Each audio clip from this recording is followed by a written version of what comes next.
Recently मैं बारामूला में गई थी, व्हील चेयर पे थी मैं, तो लोग मतलब कुछ लड़के आए मेरे पास, उनको शायद लगा कि ये भीख मांग रही है, व्हील चेयर पे बैठ के। ये लगा उनको? जी बिल्कुल। उस दिन मेरी थोड़ी सी तबीयत ख़राब थी, तो मैं मतलब मैंने अच्छे कपड़े नहीं पहने थे, तो उनको शायद लगा कि ये शायद भीख मांग रही है।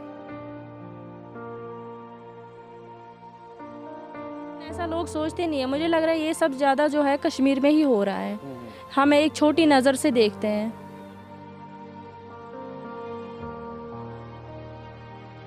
आपकी माँ ने आपका कितना सपोर्ट किया, कितना? जी उनकी तरफ से बहुत ज़्यादा मुझे सपोर्ट मिला। मेरी दूसरी मम्मी है, मेरी जो अपनी मम्मी है वो 2008 में ही एक्सपायर हो गए थे। कि कश्मीर का ऐसा कोई इंसान मेरे सामने नहीं आया कि जिसने बोला, या मैं ख़ानदान की बात करूं कि आपको कुछ हेल्प की ज़रूरत तो नहीं है, आपको इतना खर्चा हो रहा है ये ट्रीटमेंट में, या मुझे किसी ने नहीं। और आज हमने ये मुनासिब जाना हम बात करें एक ऐसी बेटी से जिन्होंने ज़िंदगी की जद्दोजहद बहुत ज़्यादा की है, गुज़िश्ता कई सालों से लगातार व्हील चेयर पर ज़िंदगी के ख्वाब देख रही है, और उम्मीद है इनकी आंखों में एक उम्मीद है कि ये भी ज़िंदगी में कुछ बड़ा करके जाएंगी। 2016 में एक हादसे का शिकार होके इशरत, जिनका ताल्लुक शुमाली कश्मीर के बारामूला छूरा इलाके से है, लेकिन बैनुल-अक़वामी सतह पर इन्होंने किस तरह से खेल में हिस्सा लिया, बास्केटबॉल में हिस्सा लिया, और कौमी सतह पर किस तरह से इन्होंने अपनी रियासत का नाम रोशन किया है, यह बहुत बड़ी बात है। आज इसी प्रोग्राम में हमारी मेहमान है इशरत, और इशरत से मैं बात करने की कोशिश करूंगा। इशरत, बहुत बहुत शुक्रिया आपका। Thank you sir. हमारी तरफ से आपको मुबारक कि जिस तरह से आप ज़िंदगी में आगे बढ़ रही हैं, और ज़िंदगी में इतना बड़ा हादसा हो के भी आपके ख्वाब टूटे नहीं हैं, आपकी हिम्मत और हौसला टूटा नहीं है, यह बहुत बड़ी बात है। इशरत, पहले हमारे नाज़रीन को ये बता दीजिए कि आलमी दिन है आज ख्वातीन का, सबसे पहले कैसे शुरुआत करना चाहिए? इनको बस इतना बताना चाहूँगी कि आज हमारा दिन है, और ये दिन आज के दिन ही हम सेलिब्रेट नहीं करना चाहिए, क्योंकि हमारा दिन जो है रोज़ हम सेलिब्रेट करने चाहिए, क्योंकि जितना एक लड़के को हक होता है अपने सपने पूरे करने का, उतना ही एक लड़की को भी होता है।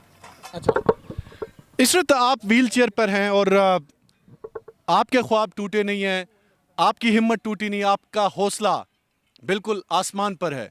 इस हौसले को सलाम, इस हिम्मत को सलाम। आप कौम की एक बहादुर, एक ईमानदार बेटी हैं। ये बता दीजिए, यह हादसा पहले कैसे हुआ, कैसे ये सब कुछ आपको व्हील चेयर पे कैसे बैठना पड़ा? जी बिल्कुल। 2016 में जो मेरा एक्सीडेंट हुआ, दूसरे फ्लोर से मैं गिर गई, उसके बाद जो है मेरा स्पाइनल कॉर्ड इंजरी हुआ। स्पाइनल कॉर्ड इंजरी होने के बाद जो है मुझे हॉस्पिटल लेके गए, और वहाँ जब पता चला मेरा जो है स्पाइनल कॉर्ड इंजरी है, और डॉक्टर्स ने जवाब दे दिया शायद अब ये कभी चल नहीं पाएगी। लेकिन बहुत टाइम मुझे खुद पता नहीं चलता था कि मुझे हुआ क्या, क्योंकि कोई मुझे कुछ बोल ही नहीं रहा था। लेकिन जब सर्जरी के बाद भी मैं अपने पैर हिला नहीं पा रही हूँ, मैं मेरे पेरेंट्स को बोलती हूँ, मुझे ऐसे लग रहा है कि मेरी आधी ही बॉडी है। तो मेरे पापा जो है मेरा थोड़ा सा सर उठा के मुझे दिखाते थे, नहीं मेरे पैर इधर ही है। तो धीरे धीरे जब मुझे घर भी लेके आए, मेरे घर पे जब लेके आए, तो मुझे ऐसे लेके आए जैसे कि एक मरे हुए इंसान को ब्लैंकेट में ओढ़ के फिर उठाते हैं, तो वैसे ही जो है मुझे घर लेके आए। और उस दौरान जो है मैंने मतलब वो दिमाग में आ रहा था कि कल तो मैं चल रही थी, अभी क्या हो गया मेरे साथ, शायद मैं अब कभी चल ही नहीं पाऊँगी।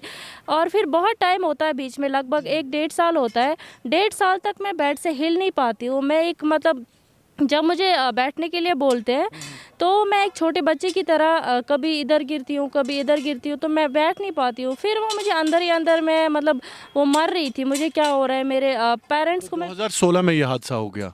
जी जी बिल्कुल। कैसे हुआ ये, कैसे?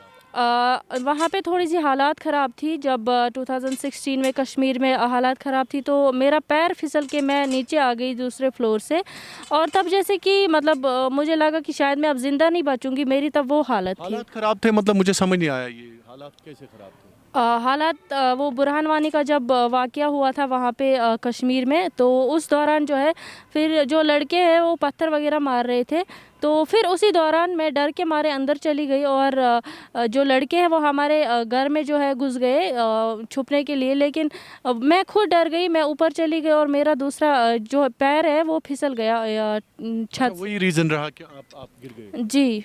ठीक है।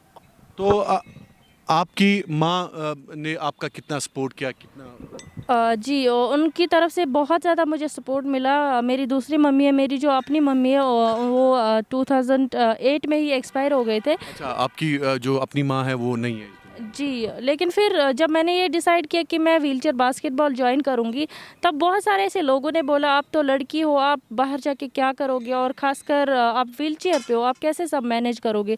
लेकिन फिर धीरे-धीरे जब मैंने उनको समझाया कि मुझे भी एक मौका दे दो कुछ करने का, क्योंकि जब चल के तक बात करते हैं। जी, जी, जी, बताइए। जब तक कि मौका नहीं मिलेगा तब तक एक इंसान कुछ कर ही नहीं सकता। लेकिन जब मुझे मौका मिला कुछ करने का, और फिर जो wheelchair basketball federation of India है, उनका कैंप हो रहा था श्रीनगर में, जिस कैंप में मेरा जो है नेशनल लेवल का सिलेक्शन हुआ और फिर मैंने नेशनल खेला। उसके दोबारा फिर मैंने 2 नेशनल खेले, और आज जो है मैंने 2 नेशनल खेले, 2 इंटरनेशनल खेले, और जो अभी सीखा कैसे आपने? ये बड़ी परेशानी है ना, जब आपके सारे ख्वाब ऑलमोस्ट टूट गए थे, पढ़ाई लिखाई के हवाले से क्या किया था? श्रीनगर में एक एनजीओ है, वॉलंटरी मेडिकेयर सोसाइटी, वो वहाँ पे पेशेंट्स को ट्रेन करते हैं। अगर किसी इंसान का एक्सीडेंट होता है या कुछ, वो वहाँ पे ये सिखाते हैं कि व्हीलचेयर को कैसे यूज़ करना है, कैसे हमें व्हीलचेयर बास्केटबॉल खेलना है। ये इसलिए इसके लिए हमें बहुत अच्छे से ट्रेन किया जाता है, और मैंने कभी सोचा नहीं था कि मैं कभी स्टेट लेवल पे खेलूँगी, लेकिन मुझे खुद पे ये प्राउड फील होता है कि मैंने 2 बार जो है कंट्री को इंटरनेशनल लेवल पे रिप्रेजेंट। इंटरनेशनल, फिर ट्रैवल भी आपने किया? और ट्रैवल मैं अकेले ही करती थी। आपको थोड़ा सा बताना पूरी चाहूँ, दुनिया अकेले घूमते हैं? हाँ? पूरी दुनिया में मैं अकेले ट्रैवल। कोई स्पोर्ट होता है, किसी का हेल्पर वेल्पर? ऐसे तो किसी को साथ लेके जाना परमिशन नहीं है। मैच में जब हमारा मैच होता है तो पूरा खर्चा वगैरह फेडरेशन की तरफ से ही होता है, तो उनके लिए भी मैनेज करना बहुत मुश्किल होता है। तो वो लोग वहाँ पे हमें कोच वगैरह जो होते हैं वो हमारी हेल्प कर देते हैं, लेकिन यहाँ कश्मीर से मैं अकेले ही बाहर ट्रैवल करती हूँ। अच्छा, कश्मीर से अकेले? तो इतनी हिम्मत कहाँ से आती है, इतना हौसला कि खुद ही इसी व्हीलचेयर पे चलना? जी, चाहे एयरपोर्ट हो या मार्केट हो, बिल्कुल वो सब मैं खुद ही कर लेती हूँ, खुद ही। अब बारामूला की बात करूँ तो बारामूला में जब भी मार्केट में जाते हैं, कहीं पे एक्सेसिबल वॉशरूम्स नहीं होते हैं, सोशल वेलफेयर डिपार्टमेंट, प्रॉब्लम्स हैं। बहुत सारी ऐसी प्रॉब्लम्स है कि हम जैसे स्पेशल एबल्ड लोगों के लिए कहीं पे रैंप्स नहीं है, कहीं पे एक्सेसिबल वॉशरूम्स नहीं है। तो उसमें प्रॉब्लम्स आती हैं। जी, जी, बहुत, उसके लिए बहुत ज़्यादा, क्योंकि हम जैसे लोगों के लिए एक मतलब वो फैसिलिटी होनी चाहिए ताकि हम भी अपनी ज़िंदगी जो है खुल के जिए, हमें भी किसी की हेल्प की ज़रूरत नहीं पड़नी चाहिए।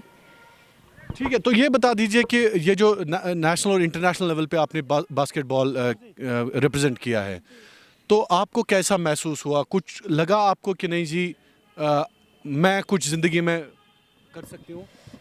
बिल्कुल, पहले तो मुझे भी डर लग रहा था कि मैं तो लड़की हूँ, लोग क्या कहेंगे मुझे, ये लड़की है और व्हीलचेयर पे लोग ऐसे देखते हैं जैसे पता नहीं किसको देखा है। अच्छा, होता है सोसाइटी में ऐसी चीज़ें? जी, बिल्कुल, ये मुझे लग रहा है कश्मीर में ही ऐसा हो रहा है कि क्योंकि मैं बाहर जब लगभग 5-6 साल रही हूँ कंटिन्यू मैच के दौरान, जब भी हम मार्केट या किसी और जगह जाते हैं, मॉल्स में जाते हैं, कभी भी किसी ऐसा इंसान ने नहीं देखा कि ये तो लड़की है, व्हीलचेयर पे है। जैसे कि कश्मीर में हम लोग निकलते हैं, रिसेंटली मैं बारामूला में गई थी, व्हीलचेयर पे थी मैं, तो लोग मतलब कुछ लड़के आए मेरे पास, उनको शायद लगा कि ये भीख मांग रही है व्हीलचेयर पे बैठ के।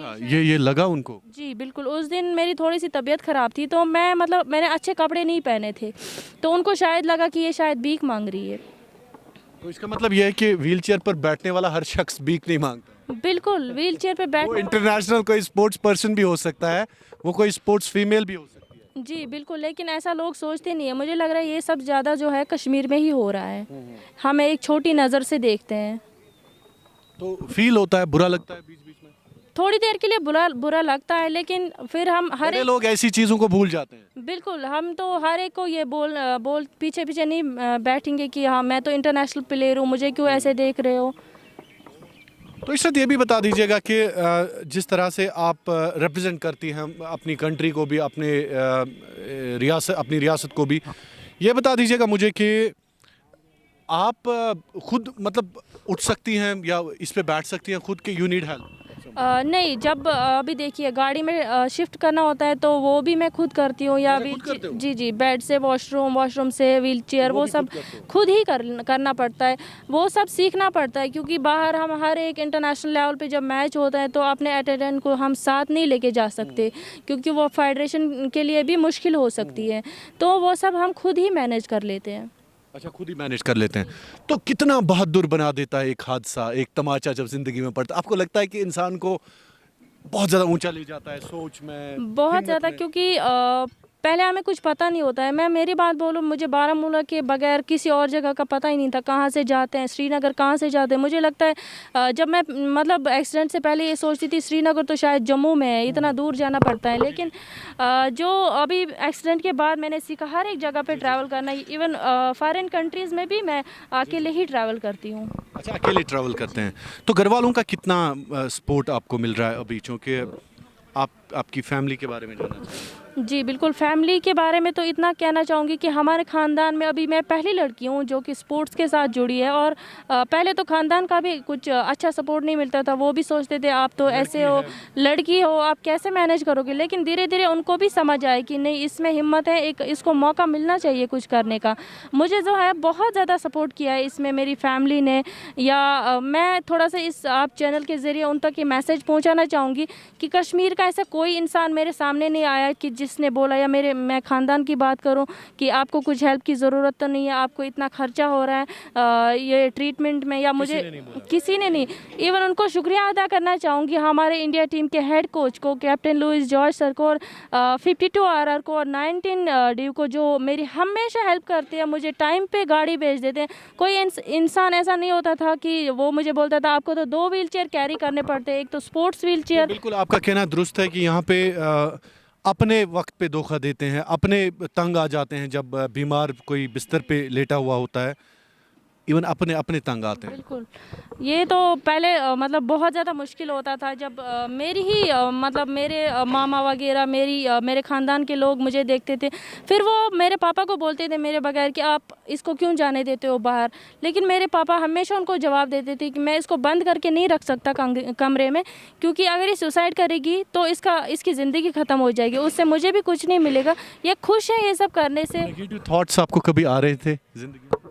व्हीलचेयर जब बास्केटबॉल मैंने ज्वाइन नहीं किया था तब मुझे ये दिमाग में आ रहा था कि मेरी ज़िंदगी अब शायद ख़त्म हो गई है, मुझे मरना ही बेहतर था। लेकिन बास्केटबॉल ज्वाइन करने के बाद जैसे मैंने बहुत सारे लोगों को देखा जो कि व्हीलचेयर पे, फिर मैंने सोचा कि मैं अकेली लड़की नहीं हूँ जो कि व्हीलचेयर पे ज़िंदगी गुजार रही है। बहुत सारे ऐसे लोग हैं जो कि खुश है इस लाइफ से, जिनके साथ जो भी कोई हादसा हुआ है वो भी बहुत खुश है, तो मुझे भी खुश रहना चाहिए। बहुत अच्छी बात है इशरत आपने की, आपका बहुत बहुत शुक्रिया। आज ख़वातीन के आलमी दिन पर आपने हज़ारों की तादाद में लोगों को मोटिवेट किया, लोगों को इंस्पायर किया, इसके लिए बहुत बहुत शुक्रिया आपका। God bless you always and we are always with you, Kashmir crown is with you. कोई मैसेज लास्ट पे, कोई पैगाम? बस उन स्पेशल एबल्ड लोगों के लिए यही मैसेज, जो एक्सीडेंट के बाद मैं मिली थी कुछ लड़कियों से जो कि बाहर आने से डर रहे थे क्योंकि लोग देखेंगे हमें व्हीलचेयर पे तो लोग क्या कहेंगे। अगर हम वही सोचने बैठेंगे तो शायद हम कभी आगे जा ही नहीं पाएंगे। जैसे कि मैंने उन गालियों को, मैंने उन तानों को पीछे छोड़ के मैं आगे बढ़ी हूँ, वैसे उन तक भी यही मैसेज है कि आप लोग भी बाहर आइए और अपने सपनों को पूरा कीजिए। बहुत बहुत शुक्रिया आपका इशरत, और मेरे साथ इस प्रोग्राम में मेरा साथ दिया मंजूर डार और मुशर्रफ वानी ने। आप सब दोस्तों का भी बहुत बहुत शुक्रिया कश्मीर क्राउन देखने के लिए।